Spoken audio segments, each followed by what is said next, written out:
it certainly looks at, in fact, there is this word employment which I have used, and I did put it out in the media conference in Delhi.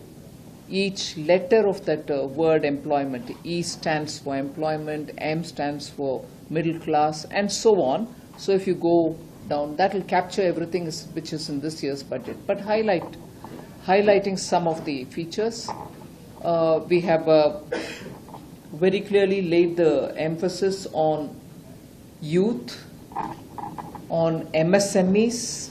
So under each category there will be a set of announcements. So some set of announcement under youth, some set of announcement under MSME. I'm only capturing the main things. Research and development. Agri-research and development separately. And use of DPI in agriculture, but at a very high scale. So DPI, Bangalore is familiar, and actually the kind of contribution which the Silicon Valley of India has made towards the creation of DPI, we are all very familiar with it. But we want that kind of a digital public infrastructure created purely for agriculture. So that will be of several help. I'll elaborate it a bit later.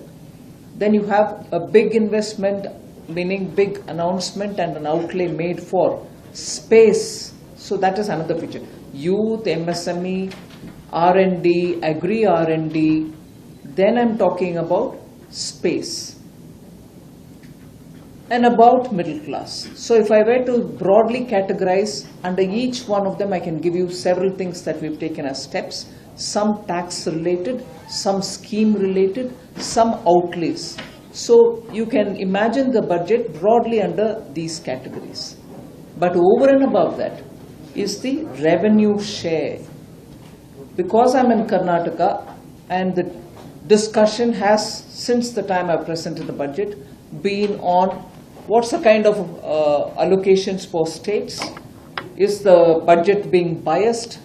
Because it didn't, in the speech, name all states.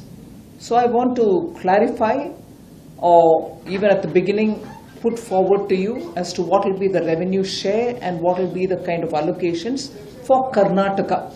After that, of course, you can always ask me questions about anything more that you want to. But I can, at your choice, either say the apportionment for Karnataka a bit later if you want, or I'll do it upfront. But if I have to start, so the 7 main features I've already mentioned to you, and on the revenue share, I will get into the details. See, when I'm talking about the youth, we have offered 3 different components of schemes creating jobs. First timers entering into job, what benefit do they get? What benefit the employers get for that? Then another set of announcement for a second scheme wherein again employment, but not necessarily for first timers, but even for people who are coming in a bit later in life also. And a third one, helping the employers, and all these 3 would be monitored through EPFO. Skilling is one thing in which, together with the states, we want the ITIs in the states to become centers of training youth for Industry 4.0 skills.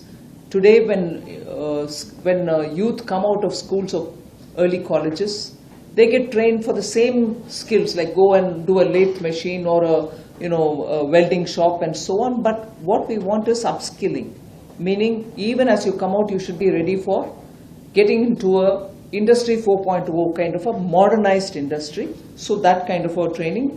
And the other one, the 5th one in that youth, is for internship in top 500 companies of the country, wherein we pay them every month and the companies provide them the opportunity, and also the instructors will help them to undertake it. Because we are talking of youth, we are also giving 10 lakhs of subsidized or interest subvented loans for education, higher education. This is directly going to benefit middle class families and for those who want to study in India.